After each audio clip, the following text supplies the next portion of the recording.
रहनुमा peoples party राजा परवेज अशरफ इस वक्त मीडिया से गुफ्तगू कर रहे हैं।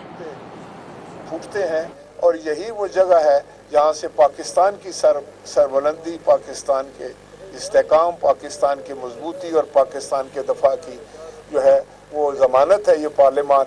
अल्लाह ताला इस पार्लियामान को हमेशा कायम दाम रखे और जमहूरियत यूं ही फलती फूलती रहे और पाकिस्तान उसके समरात, जमहूरियत के समरात जो हैं वो आम आदमी तक पहुँचें। आपका बहुत शुक्रिया। कोई सवाल है तो सर ये बताइएगा कि सुप्रीम कोर्ट ने हाल ही में एक डिसीजन किया जिसमें नाअहली की मुद्दत का तयन किया गया और जो इलेक्शन एक्ट में जो मंजूर किया था कौमी असम्बली ने और सेनेट ने इसको ऑनर किया और उन्होंने कहा कि जो मुंतखब फोरम ने बॉडी ने जो फैसला किया है वही उसी का इतलाक़ होगा।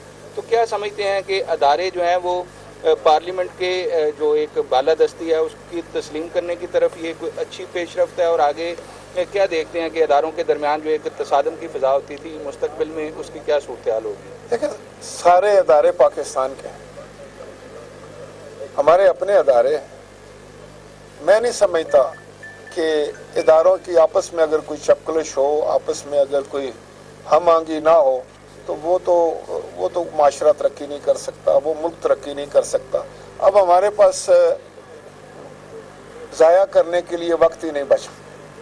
अब तो मैं समझता हूँ कि हर वो फैसला करना है जो पाकिस्तान के मफाद में हो, जो पाकिस्तान के अवाम के मफाद हो, वो खाए पार्लियामान के फ़ैसले हों, खाए सुप्रीम कोर्ट के फ़ैसले हों या कहीं से भी वो फ़ैसले हों। तो आज मैं हमेशा ये कहा करता हूँ कि जब कुछ चैलेंजेस आ जाएं किसी कौम पर या माशरे पे तो फिर सर जोड़ने होते हैं, फिर एक दूसरे का हाथ पकड़ना होता है, फिर छोटी छोटी बातों से बालातर होकर ज़िद और अना से निकल कर हमने पाकिस्तान का सोचना है। और मुझे कामिल यकीन है इंशाअल्लाह ताला कि पाकिस्तानी कौम बड़ी बहादुर है, बड़ी रिजिलियंट है, बड़ी मेहनती है और बड़े दानिशमंद कौम है। इंशाअल्लाह ताला ये अपने वतन को इन तमाम जो चैलेंजेस है इनसे ओहदा बरा होने के लिए मदद करेंगे।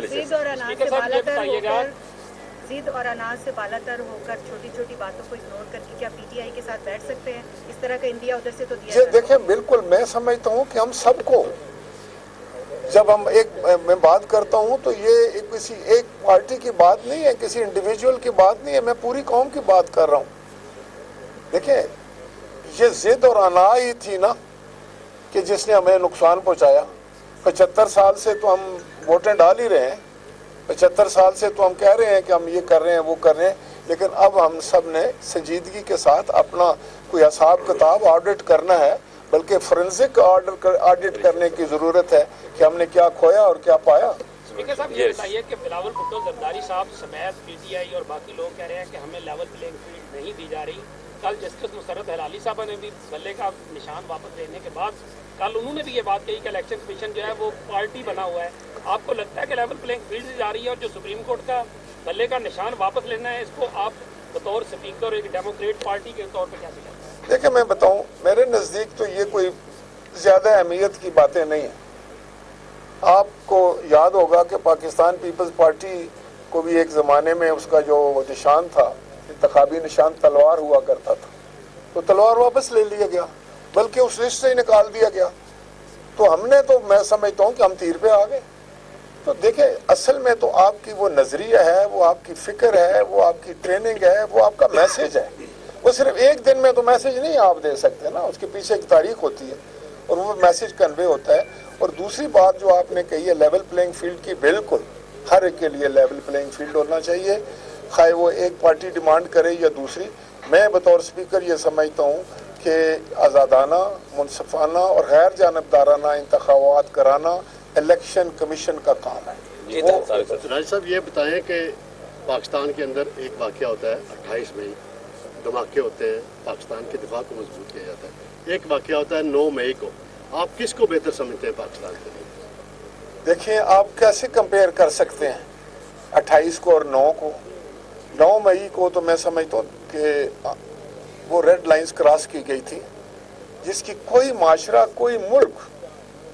आप मुझे ये बताएं कि सबसे बड़ी जमहूरियत मदर ऑफ ऑल डेमोक्रेसीज अगर आप यूरोप में इंग्लैंड को कहते हैं, यूके को कहते हैं, यूनाइटेड किंगडम को, क्या वहाँ कोई आपको इजाज़त देगा कि आप उनकी मिलिट्री इंस्टॉलेशन पर हमला कर दें? क्या आपको कोई ये इजाज़त देगा कि आप उनके जो हीरोज़ हैं उनको आप उनकी तज़हीक कर दें, या उनके कोई जो तारीखी मकामात हैं या उनके GHQ पर आप हमला कर दें?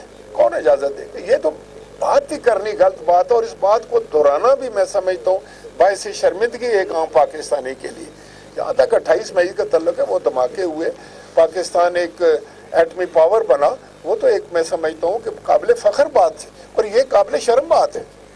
सर आप पाकिस्तान पीपल्स पार्टी के पंजाब के अहम ओहदेदार भी, अहम ओहदा आपके सदर है आप, तो आप कैसे देखते हैं कि मौजूदा इलेक्शन में पीपल्स पार्टी की तैयारी किस हद तक है, आपकी जमात किस हद तक इलेक्शन में तैयारी के साथ जा रही है, और क्या समझते हैं किस जगह पे खड़ी होगी? देखिए, फिलहाल तो पंजाब पीपल्स पार्टी को हमारे जो सीनियर वाइस प्रेसिडेंट हैं, एक्टिंग प्रेसिडेंट हैं, वो देख रहे हैं, लेकिन मैं समझता हूँ कि पाकिस्तान पीपल्स पार्टी पहले से बहुत बेहतर पोजीशन में, उसका कैंपेन भी है, लोगों तक उसकी जो है वो आउटरीच भी है, इसलिए मैं, और उनका बहुत अच्छा आम फहम सादा लफ्ज़ों में जो है वो मंशूर भी सामने आ गया है, और लोग अट्रैक्ट हो रहे हैं। रज़ाक साहब,